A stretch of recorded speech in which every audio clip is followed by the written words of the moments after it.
बिस्मिल्लाहिर्रहमानिर्रहीम। अस्सलाम वालेकुम नाज़रीन कराम, मैं हूं मखदूम शहाबुद्दीन और आप देख रहे हैं मेरा फेसबुक और यूट्यूब चैनल। उम्मीद करता हूं आप सब लोग बखैर वाफियत होंगे और जहां भी होंगे अपने अहले खाना समेत खुश भी होंगे और महफूज भी। नाज़रीन कराम, आज का दिन बहुत हैपनिंग रहा है क्योंकि आज एक ही वक्त में कुछ बहुत बड़ी अपडेट्स और कुछ बहुत बड़ी डेवलपमेंट्स आई हैं। एक जानिब तो सबसे बड़ी खबर इमरान खान के फौजी ट्रायल के हवाले से है, क्योंकि इस ट्रायल के मुमकिना खतरे के पेश नज़र इमरान खान ने इस्लामाबाद हाई कोर्ट से रुजू किया था और आज बाज़ाब्ता तौर पर तमाम तर इमरान खान की दरख्वास्त पर एतराज़ात मुस्तरद करके इस्लामाबाद हाई कोर्ट ने गैर मामूली हुक्मनामा जारी कर दिया है। यह है हमारी आज की वीडियो का एजेंडा नंबर 1। वहीं दूसरी जानिब आईनी तरमीम, जजेस की मुद्दत मुलाजमत बढ़ाने के हवाले से आईनी तरमीम अभी भी फंसी हुई है।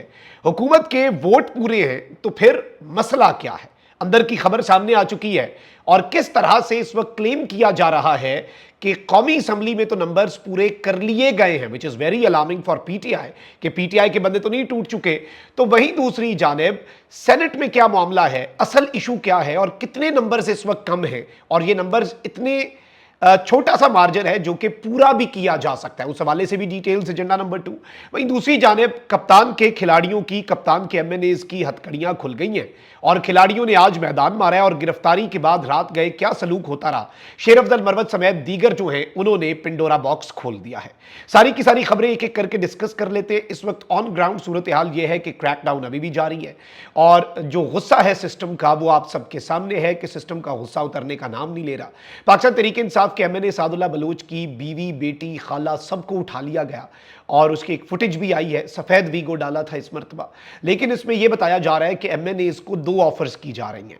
2 ऑफर्स ये हैं कि या तो 20 करोड़ रुपए लेकर वो काम करो जो हम कह रहे हैं करो, या फिर अगर 20 करोड़ रुपए की ऑफर को तुम लात मारोगे, उसे जूते की नोक पे रखोगे, तो फिर हम तुम्हारे घर की बहन बेटियों को उठा लेंगे, फिर तुम वही काम करोगे लेकिन फिर पैसे भी नहीं मिलेंगे, फिर हम सिर्फ तुम्हें धमका कर। और सादुल्लाह बलोच की मिसाल भी अब यह बताया जा रहा है कि एक एग्जाम्पल सेट की गई है फॉर दी अदर एमएनएज और जो वल्नरेबल हैं उनके लिए भी।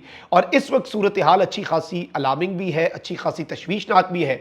और काजी की एक्सटेंशन के लिए आप ये देखें कि काजी की एक्सटेंशन के लिए इस वक्त मुल्क के अंदर जो लाकानूनियत का बाजार गर्म कर दिया गया है, इस तरह तो शायद किसी डिक्टेटर ने अपने ही इक्तदार को तूल देने के लिए भी काम नहीं किया होगा। ठीक है जी, काजी साहब डायरेक्टली इसमें इन्वॉल्व नहीं होंगे, लेकिन काजी साहब अगर इस पर खामोश हैं और एक मुंसिफ जो है उसकी खामोशी इन चीज़ों के ऊपर, आपके पास 184(3) भी है, आपके पास और बहुत से इख्तियारात हैं, आप वरना केसेस और होते हैं उनमें कुछ और हुक्मनामे जारी करने के माहिर भी समझे जाते थे चीफ जस्टिस बनने से पहले। तो अब क्या हो गया, अब आपकी जो खामोशी है फिर जाहिर बात है फिर वो इसमें एक शेर ही फिर फिट बैठता है कि हमें खबर है लुटेरों के सब ठिकानों की, शरीके जुर्म ना होते तो मुखबरी करते। अच्छा, वहीं दूसरी जानिब इस वक्त सिस्टम खैबर पख्तूनख्वा हुकूमत पर गुस्से में है। एक जानिब तो मैसेजेस दिए जा रहे हैं कि ये जो असम्बलियों में रोज़ाना तकरीरों वाला सिलसिला ना, केपी असम्बली में ये रुकवा दो। अली अमीन गंडापुर कल मंजर आम पर आ गए, रही सही कसर उन्होंने निकाल दी और इस वक्त ये बात हो रही है और मैंने भी आपको बताया था कि खैबर पख्तूनख्वा में गवर्नर राज लगाया जा सकता है। मिनिस्टर गौर जो है उन्होंने इस हवाले से कंसर्न का इजहार करके हमारी खबर की तस्दीक कर दी है कि यह बिल्कुल खतरा जो है सर पे मंडला रहा है। मिनिस्टर गौर ने आज पार्लियामेंट के बाहर गुफ्तगू में कहा कि खैबर पख्तूनख्वा में गवर्नर राज का सोचो भी नहीं, ये मुमकिन नहीं। अवाम के खिलाफ आप नहीं जा सकते, सियासत में बाज दफा सख्त अल्फाज होते हैं, इससे कोई फर्क नहीं पड़ता। हम किसी इदारे के खिलाफ नहीं, हम मुहिब्बे वतन हैं, जाती इख्तलाफात को नफरतों में ना बदला जाए। अब ये एक चीज जो है ये बहुत क्लियर कर दी है, बहुत वाजे कर दी है। लेकिन इसमें मैं आपको ये बता दूं कि जजेस की रिटायरमेंट के हवाले से जो आईनी तरमीम है उसमें यह बताया जा रहा है और इस वक्त क्लेम ये किया जा रहा है गवर्नमेंट के करीबी सोर्सेज और हाई प्लेस्ड सोर्सेज जो हैं, और अब ये रिपोर्ट हो रहा है कि हुकूमत को कौमी असम्बली में, नेशनल असम्बली में 2/3 मेजॉरिटी मिल चुकी है, सेनेट में हुकूमत के पास वोट जो है वो कम पड़ गए हैं। अब इस सब के अंदर ऑब्वियसली आपको मालूम होना चाहिए कि जो जमीयत उलमाए इस्लाम है वो तो ये अनाउंस कर चुकी है और हाफिज अब्दुल्ला की स्टेटमेंट भी आज आई है एक मरतबा फिर कि हम अपोजिशन में थे और हम अपोजिशन में रहेंगे, हुकूमत की हिमायत करना या हिस्सा बनना हमारी मजबूरी नहीं, हुकूमत का हिस्सा बनना आबैल मुझे मार की मानिंद है, जो कि सियासी मौत के सिवा कुछ नहीं। मौजूदा हुकूमत पर अवाम का एतमाद नहीं है, सब जानते हैं कि हुकूमत कौन चला रहा है। ये हाफिज अब्दुल्ला कह रहे हैं जी, और कहते हैं कि पार्लियामेंट जो है खुद मुख्तार हैसियत खो चुकी है। JUI जिद्दोजहद एक खुद मुख्तार पार्लियामेंट के लिए है। अवामी पॉलिटिक्स पर JUI यकीन रखती है। तो JUI के बगैर ये क्लेम किया जा रहा है गवर्नमेंट के सोर्सेज और गवर्नमेंट के इनसाइड सोर्सेज की तरफ से कि गवर्नमेंट ने कौमी असम्बली में 2/3 हासिल कर लिया। अब ये 2/3 कौमी असम्बली में किस तरह से हासिल की है, ये अलार्मिंग है PTI के लिए भी। और बताया जा रहा है कि एक सरकारी जरिए का कहना है कि कौमी असम्बली और सेनेट में हुकूमत को 2/3 अक्सरियत मिलते ही, जिस लम्हे मिली, आईनी तरमीम के जरिए सुप्रीम कोर्ट के जजेस की रिटायरमेंट की उम्र में इजाफा कर दिया जाएगा। जरिए का कहना है कि हुकूमत के पास आला अदलिया के जजों के रिटायरमेंट की उम्र में इजाफे की खातिर आइन में तरमीम के लिए सेनेट में सिर्फ और सिर्फ 3 वोट कम है। और ताहम अब ये बताया जा रहा है, और ये अंसारबाज साहब लिख रहे हैं जी, कि ताहम राब्ता करने पर वजीर इत्तलात अता तारड़ ने कोई तबसरा नहीं किया, ना ही उन्होंने इस चीज़ की तस्दीक की और ना ही उन्होंने इस चीज़ की तरदीद की। अब यहां पर यह बताया जा रहा है, और शनाख्त जाहिर ना करने की बुनियाद पर हुकूमत के और सरकारी अहम तरीन जरिए ने यह बताया कि कौमी असम्बली में 2/3 अक्सरियत हासिल हो चुकी है। सेनेट में अक्सरियत के लिए 3 वोट कम है, जो किसी भी वक्त हासिल होने की तवक्को है, और जैसे ही तादाद पूरी हो जाएगी तो हम फौरी तौर पर बगैर इंतजार किए, बगैर किसी तवक्कुफ के आईनी तरमीम पेश करके पार्लियामेंट से मंजूर करवा लेंगे। आइन के आर्टिकल 179 जो है उसके मुताबिक सुप्रीम कोर्ट का जज 65 साल की उम्र तक अपने ओहदे पर फाइज रहेगा, सिवाय इसके कि वो जल्दी इस्तीफा दे या आइन के मुताबिक ओहदे से हटा दिया जाए। आइन के आर्टिकल 195 के मुताबिक हाईकोर्ट का जज 62 साल की उम्र तक अपने ओहदे पर फाइज रहेगा, और यह भी कि वो जल्द इस्तीफा दे दे या फिर ओहदे से आइन के मुताबिक हटा दिया जाए।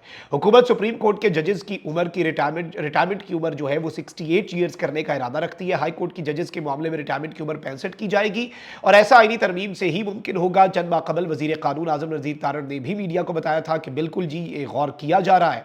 और इस सब के अंदर मैं आपको ये बता दूं कि इस वक्त बाज़ाब्ता तौर पर यह एक बहुत बड़ी अपडेट है, और जो मैंने आपके सामने रखी। और ज़्यादा तशवीशनाक चीज़ क्या है, ज़्यादा तशवीशनाक अपडेट यह है कि इस सब में despite what ever is happening, और जो भी ये दावे हो रहे हैं, तो 2/3 अगर JUI के बगैर सेनेट में कैसे हासिल करेंगे, क्या PTI के सेनेटर्स, और फिर इसमें फ्लोर क्रॉसिंग का मामला, स्पीकर का किरदार, बहुत से और मामले आएंगे। लेकिन जजेस की तादाद भी उससे पहले बढ़ानी है ना, ताकि अगर ये मामला सुप्रीम कोर्ट में जाता है, ये मुतनाज़ा कानून साजी, तो उससे पहले काजी को मेजॉरिटी दे दी जाए ताकि फील्डिंग लगी हो। लेकिन एक चीज़ आपने ज़हन में रखनी है कि ये इतनी भी फूलों भरी स्टेज नहीं होगी काजी साहब के लिए भी और बाकी के लिए भी। बल्कि एतजाज़ अहसन साहब को मैं सुन रहा था, उन्होंने कहा था कि चीफ जस्टिस साहब की मुलाजमत में तोसी होने से पहले या उसके बाद एक बहुत बड़ी वकला तहरीक चल पड़ेगी, जो 2007 में इफ्तिखार चौधरी के लिए चलने वाली तहरीक से भी बड़ी होगी। और ये वैसे रियलिटीज़ हैं।